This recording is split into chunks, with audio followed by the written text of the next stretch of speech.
Good afternoon, students. Good afternoon, sir. Good afternoon, sir.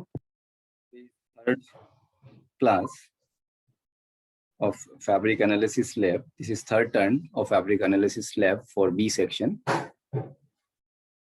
which consists of mainly diploma students.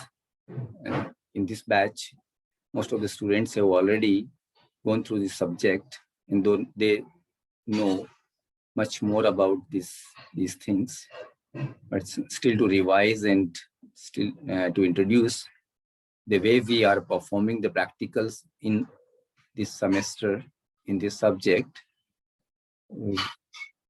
We are systematically covering all the parts or all the things which will be required to perform the practicals in this lab. So basically already we have done with the objects. What are the objects of this lab? What is the scope of this subject in whole curriculum? What is the importance and significance of this subject that we have discussed in first lecture. Then we have taken just objects. I can revise the points only. Otherwise, detailed discussion already we have taken in previous class, second lecture. Reproduction of same fabric, modification or development of new fabric, and to find out the cost of fabric, and to produce an economical fabric. These three are the major objects, and first and three are associated with each other. Second and third are also associated. Means the third is common with both the objects. Either we are reproducing the same fabric, or we are modifying, or we are developing a new fabric. That is the most important thing, to find out the cost, to calculate the cost of the fabric, and try to produce a fabric with more economy or economical fabric. So these three objects we have already taken at a length. If you have any query or any doubt in the related with objects, you can ask right now, so doubts can be cleared.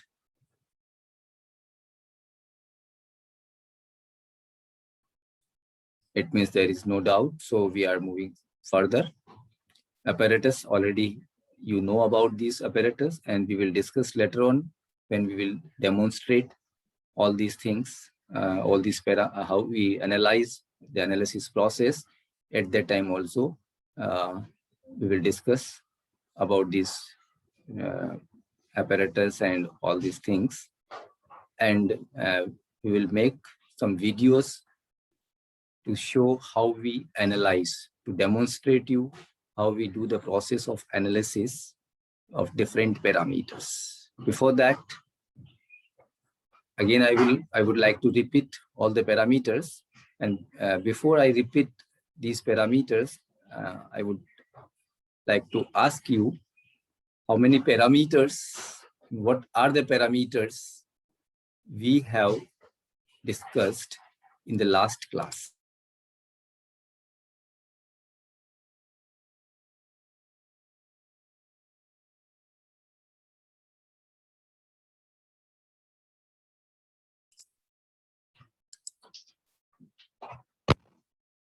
Can anybody tell me what are the parameters we have discussed in the last class?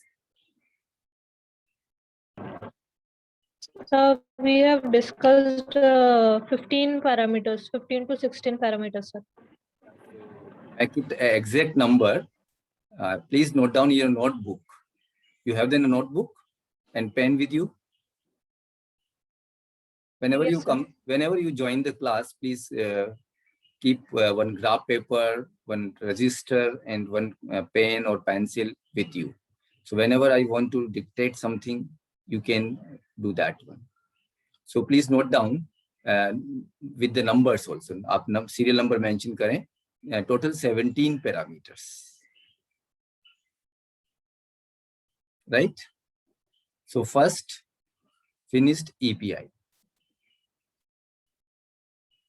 Malika, can you tell me the serial number and I will add the parameters? Yes, sir. Yes. After first, you have to tell me the number. You have to tell me the number only. First, finished DPI. आपको केवल number बोलना है, parameter में बोलूंगा. आपको केवल number Yes, बोलते sir. हैं. फर्स्ट हो गया फिनिश्ड EPI. सबने नोट कर लिया? नाउ आपको Yes, नंबर sir. बोलना है। नाउ आपको नंबर बोलना है मल्लिका, आपको बोलना है second. Second. Second. Finished PPI बोलते जाएंगे। Third. Third, weave, Fourth. Warp crimp percentage, Fifth. Weft crimp percentage, sixth, warp count, Seven. Weft count. सभी नोट कर पा रहे हैं? स्पीड ठीक है? 7 पैरामीटर्स मैंने आपको लिखवा दिए हैं, सबने नोट कर लिया होगा। अगर किसी ने नोट नहीं किया हो तो वापस दोबारा पूछ लें, किसी का अगर रह गया हो तो। Yes, next number 8. 8, ply of warp, ply of warp threads. If only one type of warp thread is there, so we will analyze ply for that. If more than one warp threads are there, then we have to find out ply individually. Yes, next number 9th. 9th is ply of weft. Ply of weft threads. 10th is direction of twist of warp threads. Direction of twist of warp threads. 11th. 11th, direction of twist of weft threads.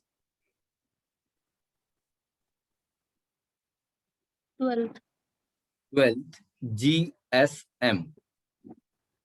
In bracket, fabric weight per meter square in grams. Fabric weight, 13th. पहले वाला ही चल रहा है। Fabric weight in grams per square meter. Or in short, you can write GSM, grams per square meter. ये कौन सा number था मलिका?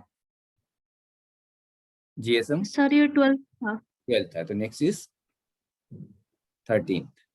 13th पे आप लिखें, इसको छोड़ दें आप लोग, ये एनालाइज पैरामीटर्स में नहीं आएगा। 13th, cloth length.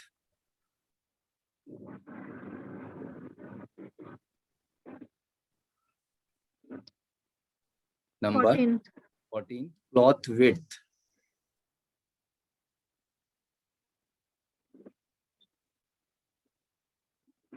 15th. Warp pattern और pattern in the warp.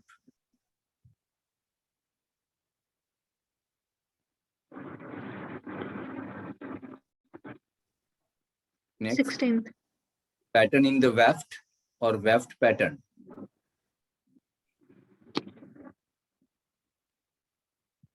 Next, 17, that is denting order. Ends per dent. Denting order or ends per dent. So whenever you will get a sample of fabric, you have to analyze all these 17 parameters one by one, and you have to note down in your register or notebook, whatever you are using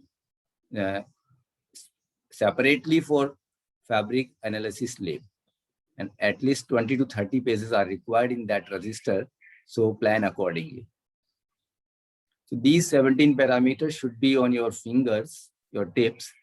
जब भी पूछा जाए 17 parameters के नाम, तो आपको one by one याद होने चाहिए, आपको पता होना चाहिए, right? So after class, कि एक वीक बाद फिर क्लास आती है, तब तक आपको काफी टाइम मिलेगा. Go through all the parameters. Just remember the name of the parameters. In the next class, I may ask any student to tell me all the 17 parameters. It will be better if you keep honesty in the class and you answer just remembering all the things, not from the register. And it is your honesty with you, and your honesty will pay you, and my honesty will pay me. I will get benefited by my honesty, and you will get benefited by your honesty. So अगर आप dishonest होते हैं तो आप मेरा नुकसान नहीं करेंगे, आपका अपना नुकसान करेंगे. So please just go through the parameters. और बहुत मुश्किल नहीं है क्वेश्चन, 17 parameters के नाम याद करने हैं, ठीक है? वो भी 17 नहीं है, हमने वार्प और वेफ्ट में ब्रेक किया है। अदरवाइज कितने पैरामीटर्स हैं?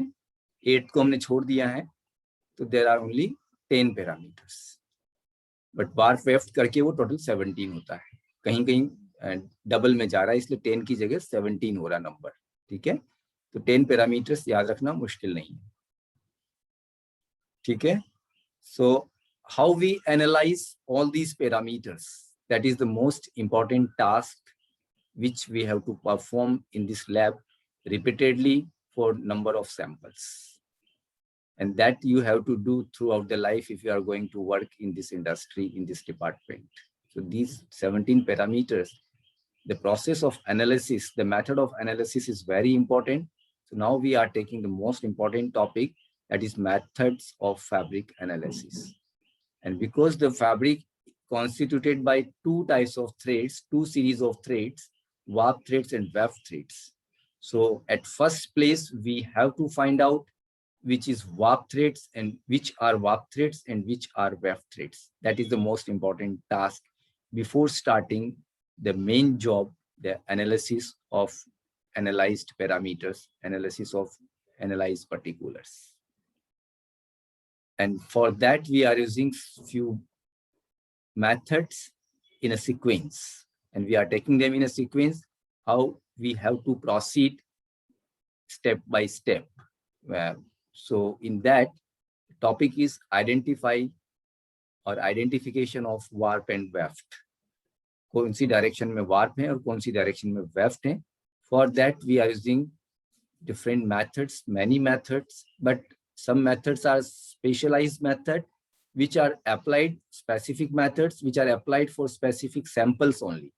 But general methods we are covering here, which can be applied to all type of fabrics, and they are having some sequence according to their conformation, how much conformative they are, according to we are using the sequence. So the most conformative method and the most easiest method is with the help of salvage, and you all are acquainted with the term salvage.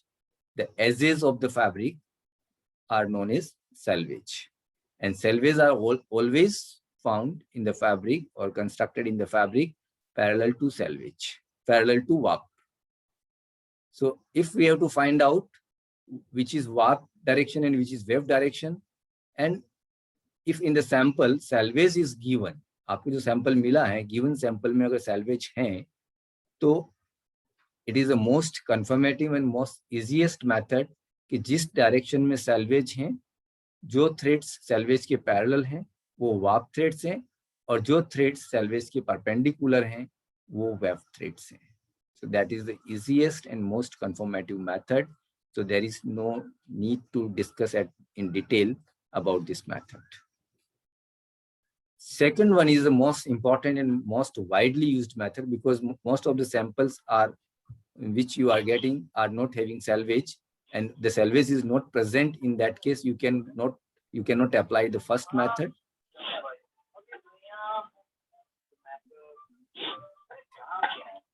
Yogesh, Nimje, Yogesh. Rahul, can you inform Yogesh? Yes, sir. Tell him to talk to me after the class. Yes, sir. Read mark, that is the second method. Due to a particular denting order, the warp threads which passes through one dent max group are close to each other. And due to wire of reed, there is a gap between two sets of adjacent groups of threads.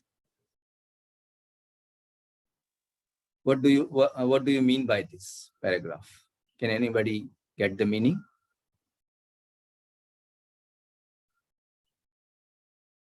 जो मैंने अभी आप read out किया है उसका meaning बता सकते हैं कोई? You have done 30-40 samples already, and you. Yes, sir. What is the meaning of this paragraph, or how we apply this method for identification of warp and weft?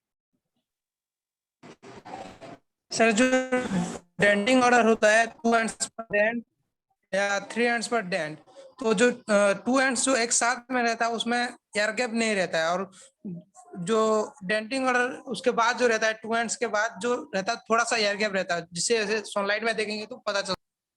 Very good. Exactly. We are applying this method in this way, and that is a basic reason. Because according to denting order, the group is formed between those threads.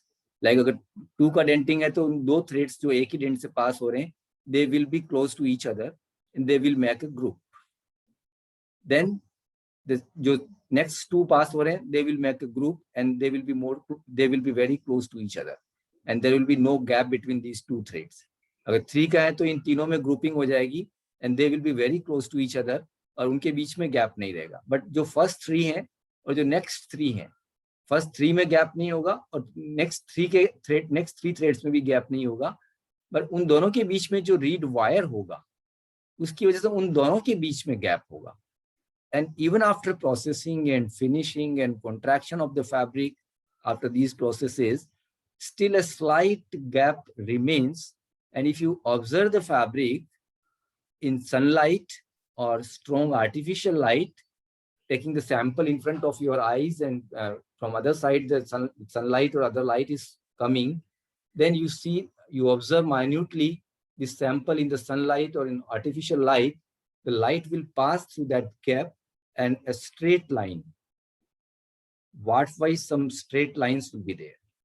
However, weft-wise also there will be gap between peak to peak, but the gap is always equal after every peak. Her pick के बीच में equal gap होगा, हर pick के बाद equal gap आएगा, तो वहां पर gap equal होने से एक रेगुलरिटी होगी वेफ्ट वाइज. बट वार्प में क्योंकि जहां कहीं डेंस पार्ट आएगा कहीं लाइट पास होगी, कहीं डेंस पार्ट आएगा कहीं लाइट होगी. डेंस पार्ट किनका आएगा? जहां पर थ्रेड्स डेंटिंग की वजह से पास है, तो वो जो डिफरेंस होगा दोनों में वार्प और वेफ्ट में, और ये जो स्ट्रैक्स आएंगे वार्प वाइज, जो लाइंस आएगी due to light passing through that between 2 groups, that line is named as or known as reed mark. And this reed mark is different from the defect which we are using a term reed mark for fabric defect also. That is different. वो खराब reed wire होने की वजह से जो effect आता है, that is different. ये हर fabric में दिखाई देगा, and that we are using as a method of identification. And in most of the fabrics, you will be able to observe this reed mark. In some fabrics like plain view and coarser counts, it is very easy to observe the reed mark. But in some fabrics and more fancy or more complicated weaves, and as you are increasing the float size of the weave and warp density you are increasing, then threads will be more closer. And after finishing, the gap will be sometimes it may be there कि आपको reed mark दिखाई नहीं दे. In that case, and that is very, very less chance of those type of cases. In very, very dense fabric, very heavily setted fabric, in which warp density is very high, then reed mark may not be visible. Or sometimes if the yarn surface is irregular and hairy and like that, then also there may be some problems, like particularly in woolen yarn or woolen fabric, we are getting such problems. Or if some finishing we have done on the fabric, उस finish की वजह से बाद में finish होने के बाद हो सकता है आपको गैप दिखाई नहीं दे. For such cases only we cannot apply this method. Otherwise, for almost all type of fabrics, we can apply the second method. And this is the most widely used method क्योंकि reed mark हर fabric में होगा, salvage का जरूरी नहीं हो, samples में हो.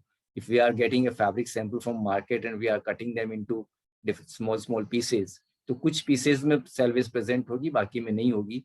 So in the examination as well as in the practical classes, you may get a sample which is not having salvage, and chances are more. So you have to learn the second method of identification of warp and weft. That is reed mark method. Very good, Yogesh. Next is third method is generally EPI is greater than PPI. But at this stage, we do not know which are the warp threads and which are the weft threads. So we cannot say which is EPI and which is PPI. So what we are doing, we are counting number of threads in both the directions without knowing that which is warp direction and which is weft direction. दोनों direction में हम threads count कर लेते हैं. जिस direction में threads ज्यादा हैं पर inch, that is warp direction. Because generally in the fabrics, EPI is higher than PPI.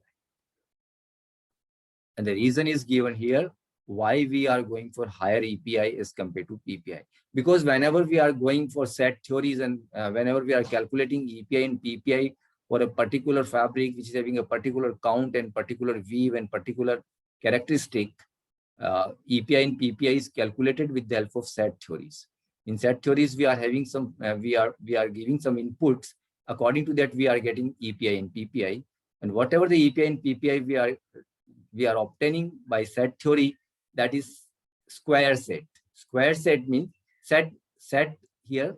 Set is spelling is SETT. So set is the term set is used for warp density and weft density together. EPI and PPI को मिलाकर के हम जब बोलते हैं तो we say the set of the fabric. Fabric set क्या है? It means आपको EPI और PPI के बारे में पूछा जा रहा है. केवल EPI पूछना होगा तो EPI पूछा जाएगा, केवल PPI तो PPI. अगर ये पूछा जाए या ये कहा जाए कि set क्या होगा fabric का, तो you have to say this will be the EPI and this will be PPI. Like 50 into 50 is the set of fabric. It means 50 is the EPI and 50 is the PPI in that particular fabric. That is the meaning of set. So generally we are calculating square set. Now what is square set? If EPI and PPI is equal, it is known as square set. So whatever we are getting from calculations with the help of set theories, we are getting square set. But for some benefits or to increase the production of the loom, because production of loom is reciprocal of PPI. If you remember the formula of production of loom, it is RPM or PPM upon PPI. So PPI is in denominator. So as the PPI increases, production decreases. As the PPI decreases, production increases. And as the production increases, cost of the fabric reduces. And that will be beneficial for the industry. You can get more profits if your cost of production is less and sale price is same, the gap will be more and you will get more benefits. And if you are giving more benefits to the industry, then industry will give you more benefits. So it is give and take theory here. So because lesser the PPI, higher will be the production. And why we are taking lesser PPI? How we are adjusting it? We are reducing PPI by an optimum number with the help of some calculation, some formula, some rules, and simultaneously increasing the EPI. For example, 50 cross 50, instead of 50 cross 50, if I go for 52 cross 48, EPI तो मैंने 52 कर दिया और PPI मैंने 48 कर दिया. तो almost जितना मैंने कम किया उतना बढ़ा दिया, बट इट इज नॉट कि हमने जितना कम किया उतना ऐड करते हैं. There is some formulas and some calculations and some rules are there. By following that, by following those considerations, we are reducing PPI by optimum number and simultaneously increasing the EPI. So overall the fabric characteristics, fabric properties will remain same, GSM will remain same, and it will not affect their fabric characteristics adversely without much effect, with only slight effect, marginal effect, which that is permissible if permissible changes, permissible variables. We are doing this one, and that in that way your EPI is higher than PPI. And using this concept for the identification as the identification method, the third method is developed, that is generally EPI is higher than PPI. So if you count the number of threads in both the directions, जिस direction में ज़्यादा threads हैं, that is warp direction. In that way, you can say it is warp and it is weft. Clear? Third method clear? Yes, sir. Now for this, weft trim percentage is higher than warp trim percentage. Again, we are using some analyzed parameters to find out the trim percent, to find out the direction of warp and weft. To identify the warp and weft, we are using some parameters which we will analyze later on. But अगर इन 3 method से हम identify नहीं कर पाए हैं तो हम 4th method पर जाएंगे, and 4th method says weft crimp percentage is generally higher than warp crimp percentage. I am using words generally because sometimes warp cream may be higher than weft cream for some special fabrics, for some special cases. That's why I'm using generally, means in most of the time weft cream percentage is higher than warp cream percentage. So what we will do, we will find out cream percentage in warp in one direction and cream percentage in another direction for one thread.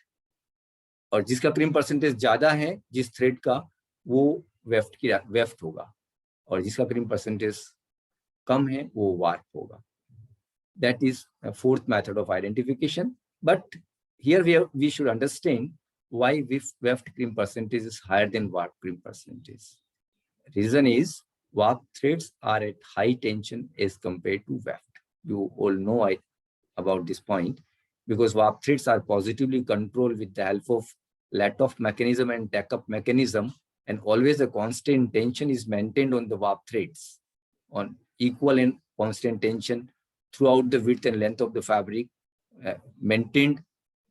And due to that reason, warp threads are always at a constant tension, but weft thread is having very little tension, almost negligible. And that's why whenever the threads will enter interlaced, और इंटरलेसमेंट की वजह से जब उनमें bending होगी, thread face से back में आएंगे, बैक से फेस में आएंगे, तो एट दैट टाइम उसकी वजह से क्या होगा, जो उसमें क्रिम्प इंड्यूस होगा, एक वेवी स्ट्रक्चर इंड्यूस होगा. बट अगर वार्प टेंशन पे है और वेफ्ट रिलैक्स है, तो ये जो बैंडिंग जो होगी वेफ्ट की ज्यादा होगी, warp will remain at controlled position, at controlled tension. So warp have less chances to bend as compared to weft. तो जो ज्यादा रिलैक्स है वो ज्यादा बेंड होगा, जो समझदार होता है वो झुकता है. सिमिलरली हियर जिसके ऊपर कम स्ट्रेस है वो ही ज्यादा इजीली बेंड होगा, इसकी वजह से वेफ्ट में क्रीम ज्यादा इंड्यूस होगा as compare to warp. That is one reason. Another reason is generally EPI is higher than PPI, जो कि हमने यहाँ पे लिया. EPI is higher than PPI. अगर फैब्रिक में एंड्स पर इंच ज्यादा है तो वेफ्ट सेट को ज्यादा टाइम्स और जो बेंडिंग होगी उसकी या जो उसका इंटरलेसमेंट होगा वो पर यूनिट स्पेस ज्यादा होगा. किसका? वेफ्ट का, क्योंकि वाप में थ्रेड्स ज्यादा है. Suppose 1 up 1 down is the interlacing order, तो इसके अंदर 1 इंच के अंदर जितना वेफ्ट जितनी बार अप एंड डाउन होगा, जितने नंबर ऑफ थ्रेड्स पे अप एंड डाउन होगा वेफ्ट, वो ज्यादा होगा जो कि वार्प वेफ्ट के साथ इंटरलेस होगा. फॉर एग्जांपल 52 एंड 48 हमने लिया था, 52 EPI एंड 48 PPI. तो 1 इंच के अंदर हम अगर नोटिस करें तो वेफ्ट थ्रेड को 52 टाइम्स अप एंड डाउन होना पड़ेगा, बेंडिंग होगा, वेवी स्ट्रक्चर आएगा. लेकिन वार्प थ्रेड्स जो है वो 48 टाइम्स ही होंगे पर यूनिट स्पेस. तो यानी कि उसको 52 टाइम्स होना पड़ रहा है, इसको 48 टाइम्स होना पड़ रहा है, depending on EPI and PPI. तो EPI ज्यादा होने की वजह से वेफ्ट को ज्यादा इंटरलेस या ज्यादा बेंडिंग होगी, तो ज्यादा क्रिम्प इंड्यूस होगा. एंड बिकॉज यहाँ भी रीजन वेफ्ट इस रीजन से भी वेफ्ट में ज्यादा है और इस रीजन से भी वेफ्ट में ज्यादा है, तो ओवरऑल वेफ्ट का क्रिम्प जो है वाप से ज्यादा होगा. But this method is not much reliable due to, because to find out the weft crimp and warp crimp, exact weft crimp and warp crimp is a very cumbersome or is a very difficult process, and it requires much practice. And even after much practice, it also depends on many things like yarn characteristics also. If like filament yarn, whenever we remove the filament yarn, generally crimp is removed very fast, very high amount of crimp is removed. जैसे हम उसको बाहर निकालते हैं, अगर crimp remove हो गया तो एग्जैक्ट मेजरमेंट ऑफ क्रीम जब फैब्रिक में था जो उसमें क्रीम्प है उसको मेजर कर पाना पॉसिबल ही नहीं हो पाता. और इवन इन स्पन यार्न हम मेजर कर लेते हैं स्टिल, बिकॉज जो क्रीम्प हम इसको क्रीम्प को जो मेजर करते हैं उसमें क्रीम्प को रिमूव करके मेजर करते हैं. तो जो क्रीम्प हम रिमूव करने का जो मेथड है, मैनुअल मेथड जो है, उसमें हम अगर उसको रिमूव कर रहे हैं तो we are applying force to remove, we are stretching it. तो हम कितना amount stretch कर रहे हैं, because yarn is a flexible material, तो थोड़ा सा stretch में भी difference होगा. It depends on main to main and reading to reading also. If a same person, same student is taking 3 readings, there will be difference in this one. And that's why sometimes, however, in the in the fabric, weft crimp is higher than warp crimp, but your readings may be different, and it will give you that warp crimp is higher than weft crimp, or that will direct you in the wrong direction. And instead of warp, you will find out weft, and instead of weft, you will find out warp. And that mistake will be a great mistake as far as this fabric analysis is concerned. Because हमने जब analyze parameters के नाम लिखे थे, आपने देखा most of the parameters में warp और weft आ रहा है, और warp और weft भी identification हमसे गलत हो गया है. तो यानी कि warp के parameters आप weft में लिख देंगे, weft के parameters warp में लिख देंगे, and most of the parameters will be wrong, and you will get very less marks. So please be very sincere when you are finding out this, very cautious when you are finding out which is warp and which is weft direction. So apply these methods, and particularly first 3 methods, and in 3 methods we can find out warp and weft direction. We can identify warp and weft for most of the fabric. और कुछ और methods हैं जो कि specific cases के लिए apply होते हैं. Just like अगर आपको कोई fabric sample मिलता है और उसमें stripe है, generally in the industry or in the practice you have seen in the life, most of the people are using vertical stripes. So there are chances that कि जिस तरफ stripe है वो warp threads होगा, but ऐसा नहीं है. कई बार horizontal stripes भी आती है, but it is generally or most of the time it is followed. तो अगर ऐसा fabric आता तो it will give you the idea. Still we will apply these methods and we will confirm, but that can be a indication, a slight indication, a first sight indication for us. आपने दोनों threads निकाल करके अगर उसका ply check किया है तो एक तरफ single ply आ रहा है, एक तरफ double ply आ रहा है, तो chances maximum chances ये हैं कि जो single ply yarn है वो हम weft में use करते हैं, क्योंकि weft के ऊपर forces कम होते हैं. तो weft में अगर हम थोड़ा weak yarn भी लेंगे as compared to warp, तो breakages कम होंगे. लेकिन weak yarn को अगर warp में ले लिया तो warp पर stress ज्यादा होता है, तो warp breakages बहुत ज्यादा होंगे. warp breakages ज्यादा होंगे तो loom की efficiency कम होगी, यानी कि loom production कम हो जाएगा. loom production कम होगा तो fabric cost बढ़ेगी and defects भी बढ़ जाएंगे, तो quality भी deteriorate होगी और cost भी बढ़ जाएगी. and ऐसे technical persons को कोई hire नहीं करता अपनी industry में. तो these methods we have to learn, and you will learn by practice. So we will do few fabric samples, and then you will know how we can apply them practically in the lab. So that's all about these methods of identification. Yes, here I would like to share this cloth width, because cloth width, you are getting a very small fabric sample, which is a cutting from the complete sample. So you will not have the width. So you have not to find out the width. Just ये industry में जब आप हैं तब तो आपको find out करना है, but अभी आपको ये find out नहीं करना है. For that reason, we are assuming certain widths for certain fabrics according to their end uses. So if you are getting a shooting fabric, you have to assume 58 inches. That is most of the industries are using this width. That's why we have taken this as a standard. Otherwise, there may be some variation industry to industry, and fabric to fabric also, buyer to buyer also. If shirting fabric you are getting, you have to assume 36 inches. And if toweling fabric you are getting, you have to assume 24 inches. So remember these 3. So this parameter you have not to analyze, लेकिन आपको उन parameters के साथ लिखना है, और according to end use आपको खुद को assume करके ये parameter लिखना है. तो एक parameter और कम हो गया, आपको analyze नहीं करना है, but assume करना है.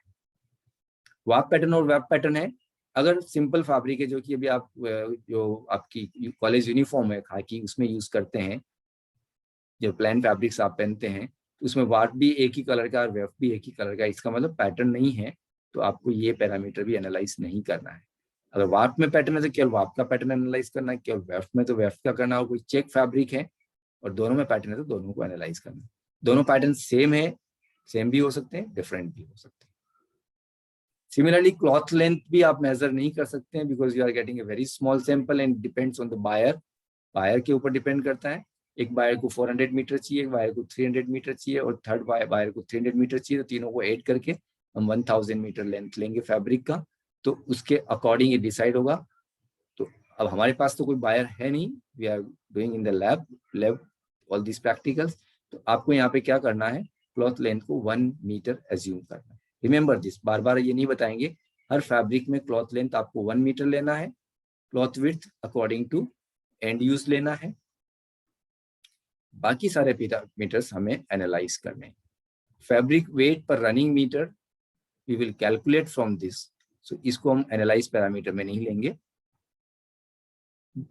अब ये पैरामीटर्स कैसे एनालाइज करना है, क्या मेथड हम फॉलो करते हैं, for that we will discuss in the next practical class next term. And after this completion of theory, we will share some videos to demonstrate different parameters, 4 या 5 parameters या 3 parameters, जितना भी time allow करेगा 10 to 15 minutes के video बना करके upload करेंगे. In that we will demonstrate how we find out or how we analyze those parameters. For example, view कैसे निकालते हैं, तो डेमोन्स्ट्रेट करके सैंपल्स के साथ में एक वीडियो बना करके आपको अपलोड कर देंगे. You can go through that and we will discuss again on these Zoom meetings. तो इस तरह से हम फिर आगे प्रोसीड करेंगे. स्टिल भी अभी हमारे पास काफी 1-2-3 लेक्चर्स और जरूरत पड़ेगा कि हम पहले तो एनालाइज पैरामीटर्स कैसे एनालाइज करते हैं ये समझेंगे, और उसके बाद में एनालाइज पैरामीटर से लूम पैरामीटर्स कैसे कैलकुलेट करते हैं. तो it will take I think 2-3 turns. उसके बाद हम प्रैक्टिकल स्टार्ट करेंगे. तब तक जो भी स्थिति होगी उसके according will take the decision. So now we have less than 1 minute. If you have any small question, you can ask. Otherwise, we can discuss in the next class. You can ask in the next class in the beginning. Any question, any query is always welcome. So don't hesitate. ऐसा नहीं कि मैं पूछूंगा आपने diploma में पढ़ा या नहीं पढ़ा, आप पूछें. There is no issue. Diploma में कुछ रह गए डाउट्स तो डिग्री में क्लियर करें. इसी के लिए आप लोग आए हैं. And your time is more precious because you have already given 3 years in the diploma and then now you are giving 3 years. So you are giving 6 years for BTech course. So you should be more sincere and you should clear your doubts. Don't hesitate. Right? So I think there is no question, so we can end the class. Thank you so much.